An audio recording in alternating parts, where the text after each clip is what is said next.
à Est-Lance, dans le quartier de Walworth, un quartier très pauvre de Londres, le 16 avril 1889, 4 jours avant Hitler, dit-il dans un interview. Charles Spencer Chaplin est le fils de Charles Chaplin et d'Anna Hill, connu sous le nom de scène Lily Harley, tous deux artistes de music hall.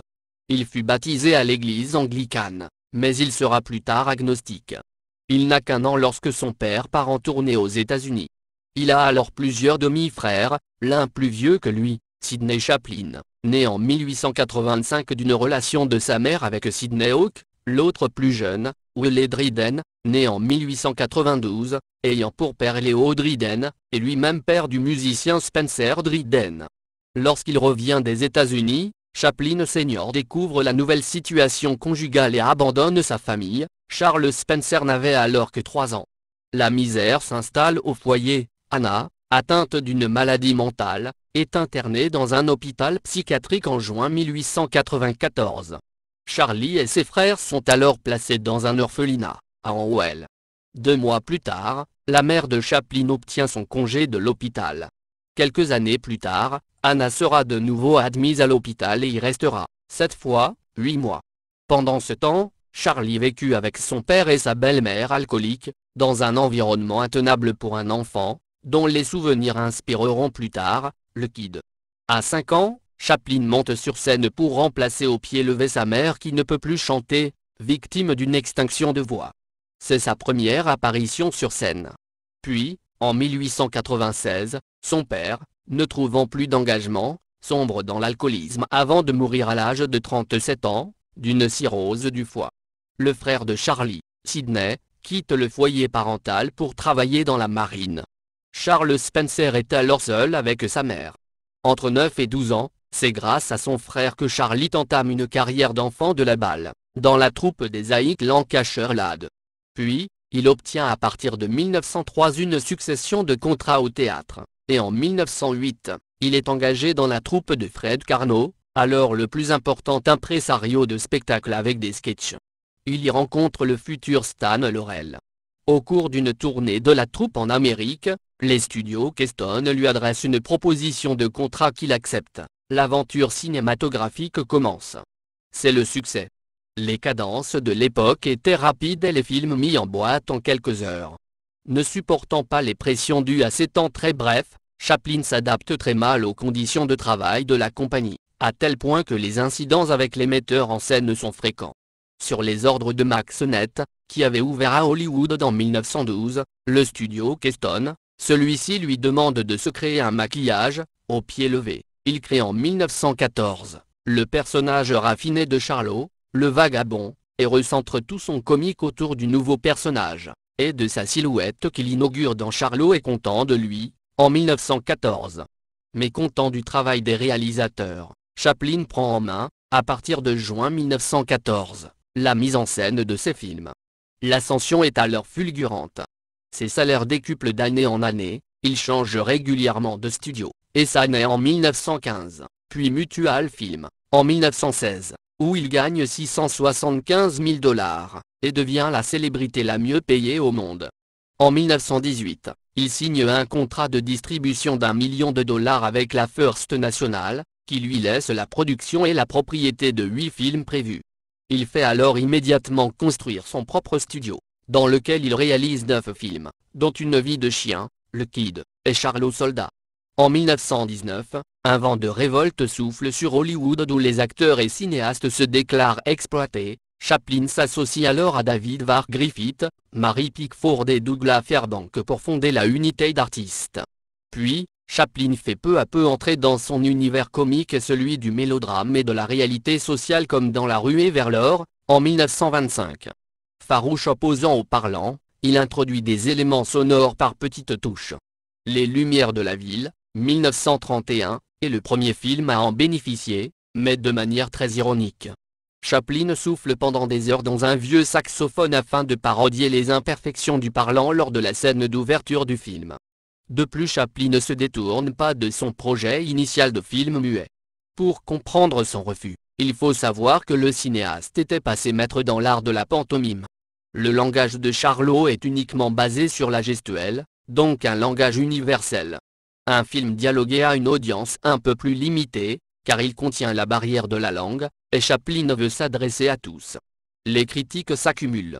On le définit, à l'instar de ses amis David Varg Griffith, Mary Pickford et Douglas Fairbanks et de bien d'autres vedettes du muet qui n'ont pas survécu au parlant. Il entreprend un long voyage, qui va durer plus d'1 an et demi, à travers le monde, en Europe notamment, pour présenter son film. Il rencontre la plupart des chefs d'État et de nombreuses personnalités, parmi lesquelles Albert Einstein. Il s'inquiète de la situation économique, du chômage et de la misère sociale, lui qui n'a jamais oublié son origine modeste. Il conjugue tout cela dans les temps modernes. 1936, le dernier film muet de l'histoire est l'un des plus célèbres, sinon le plus célèbre, de son auteur. Il n'intègre que quelques scènes dialoguées, l'essentiel du film restant muet. Il prouve à ses détracteurs qu'il faut encore compter avec lui et que le parlant n'est pas un problème. Après de multiples emplois, Charlot est engagé dans un restaurant. Il doit chanter, mais le trac le paralysant, il oublie ses paroles. Le personnage joué par Paulette Goddard les lui copie sur ses manchettes. Malheureusement, lors de son entrée, il envoie valser ses anti-sèches. Il balance un charabia incompréhensible, mélange de sonorités françaises et italiennes, assorti d'une pantomime qui fait rire l'assistance. Charlot s'en sort avec le langage du clown. Cette scène est un événement, pour la première fois, le public du monde entier peut entendre la voix de son acteur fétiche. Ce film est également l'ultime apparition à l'écran du personnage Charlot. Il parle aussi de la difficulté du travail à la chaîne qui rend fou la plupart des employés, dont le personnage interprété par Chaplin, ce qui lui vaut un passage à l'hôpital psychiatrique dans le film. Retranscription des paroles de la chanson de Charlot dans les temps modernes, ce bel piussator, je notre socator, je notre kikavor, je la, claqui, laquais. Le spinach or le buchot, cigaretto toto bello, sera quiche spagoletto, si la tu, la tua. Señora pelefima, voulez-vous le taximte, la zionta sur le tita, tu le wa. En 1940, il tourne Le Dictateur. Il répond, par moustache interposée, à Hitler et s'insurge contre la dictature qui empoisonne l'Europe. Hitler et Mussolini sont tournés en dérision, et deviennent Yinkel, et Napoléon. L'ambassadeur d'Allemagne aux États-Unis fait pression pour interdire le tournage et tout Hollywood, craignant des répercussions, demande à Chaplin de renoncer à son projet. Mais le cinéaste reçoit le soutien du président Franklin Roosevelt, lequel l'invitera, quelques semaines après la sortie du film, à la Maison-Blanche, pour s'entendre réciter le discours final. Le film est interdit sur tout le continent européen, mais une rumeur circule, Hitler l'aurait vu, en projection privée. En France, il ne le sortira qu'en 1945. Cette fois-ci, Chaplin est définitivement entré dans l'ère du cinéma sonore, et signe l'arrêt de mort du Petit Vagabond. Extrait du discours du barbier juif, du dictateur, en 1940, Espoir. Je suis désolé, mais je ne veux pas être empereur, ce n'est pas mon affaire. Je ne veux ni conquérir, ni diriger personne. Je voudrais aider tout le monde dans la mesure du possible, juifs, chrétiens, païens, blancs et noirs. Nous voudrions tous nous aider si nous le pouvions, les êtres humains sont ainsi faits. Nous voulons donner le bonheur à notre prochain, pas lui donner le malheur. Chacun de nous a sa place et notre terre est bien assez riche, elle peut nourrir tous les êtres humains. Nous pouvons tous avoir une vie belle et libre mais nous l'avons oublié. Dans ce discours, Chaplin est convaincu qu'il doit laisser parler son cœur, et qu'il pourrait peut-être même ainsi mettre fin à la guerre. Ce film fait preuve de tant de clairvoyance, que l'on pourrait penser qu'il a été réalisé après la Shoah. La confusion fut entretenue entre autres par l'FBI, qui commençait tous ses rapports comme suit, Israel Tonstein, alias Charles Chaplin. En fait, le qui de la communauté juive américaine avait auparavant affirmé que Chaplin était issu d'une famille nommée Tonstein, émigré d'Europe de l'Est et établi à Londres depuis 1850. L'après-guerre et l'exil. En 1943, alors qu'il vient de se marier pour la 4e fois, il est victime d'un procès en reconnaissance de paternité que lui intente l'actrice Joan Barry, et qui défraie la chronique. En 1946, Chaplin tourne son film le plus dur, Monsieur Verdoux. Orson Welles propose à Chaplin un scénario basé sur l'affaire Landru. Chaplin se l'approprie, réécrit le scénario, en y incorporant une critique du monde de l'après-guerre et de ses dégâts économiques et sociaux. Pour éviter tout malentendu avec Well, qui a écrit la première mouture du scénario, il lui propose $5000 et sa mention au générique. Ce que le cinéaste, en délicatesse financière, accepte. Une fois encore, Chaplin livre un message empreint de cynisme mais également d'humanisme. En 1950, il vend la quasi-totalité de ses parts à la United Artists, et travaille au feu de la rampe où il décrit la triste fin d'un clown dans le Londres de son enfance. Ses propres enfants apparaissent comme figurants et Chaplin tient le premier rôle. Le film sort en 1952 à Londres et vaut un triomphe à son auteur. L'une des plus belles scènes du film se trouve vers la fin. Buster Keaton joue un pianiste, et Chaplin un violoniste. Mais rien ne se déroule comme prévu car Keaton a des problèmes avec ses partitions, et son piano, et Chaplin doit se battre avec les cordes de son violon. Grand moment de comique burlesque avec ces deux géants d'une époque révolue. Il faut noter, que sur des paroles de Jacques Larue, c'est Chaplin qui a écrit la musique de la chanson du film Deux petits chaussons. Victime du macartisme, son nom figure sur la liste noire de Hollywood. Il est harcelé par l'FBI en raison de ses opinions de gauche. Pour sa part, il se présentait comme un citoyen du monde. En 1952, Charlie Chaplin et sa famille retournent à Londres pour promouvoir le nouveau long-métrage, Les Feux de la Rampe. Profitant de l'occasion, le sénateur Joseph McCarthy lui interdit de retourner en Amérique, en supprimant son visa. Il renonce alors à sa résidence aux États-Unis et installe sa famille en Suisse, à Corsier-sur-Vevey, au manoir de Ban, jusqu'à la fin de ses jours.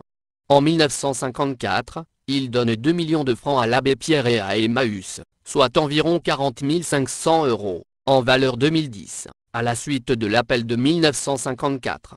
Il déclare à cette occasion, « Je ne les donne pas, je les rends. Ils appartiennent aux vagabonds que j'ai été et que j'ai incarnés. » Après avoir reçu le prix international de la paix cette même année, il tourne à Londres Un roi à New York, 1957, où il ridiculise la chasse aux sorcières menée dans l'Amérique de la guerre froide. En 1967, il tourne son dernier film, cette fois-ci en couleur, La Comtesse de Hong Kong, avec Sophia Loren, Marlon Brando et Tippi Bren, dont l'action se déroule sur un paquebot et où il ne tient qu'un petit rôle, celui d'un steward victime du mal de mer. Au cours des années 1970, le monde entier lui rendra hommage. Prix spécial au Festival de Cannes en 1971, festival où Jacques Duhamel, alors ministre des Affaires culturelles, le fit commandeur de l'Ordre national de la Légion d'honneur, Lion d'or à la Mostra de Venise, anoblissement par la reine Elisabeth II, Oscar spécial. Cependant, lorsque Chaplin revient à Hollywood en 1972 pour recevoir un Oscar d'honneur, il ne lui sera attribué qu'un visa temporaire. Fêté et adulé dans le monde et dans son pays, sauf encore aux États-Unis où il a bâti son succès et reçu un hommage tardif, Sir Charles Spencer Chaplin s'éteint au matin de Noël, le 25 décembre 1977. Début mars 1978, sa tombe est profanée et sa dépouille est dérobée. De nombreuses demandes de rançon plus ou moins farfelues sont adressées à la famille Chaplin. Le corps du cinéaste sera retrouvé quelques semaines plus tard, et les deux malfrats qui l'avaient enlevé seront condamnés pour tentative d'extorsion de fonds.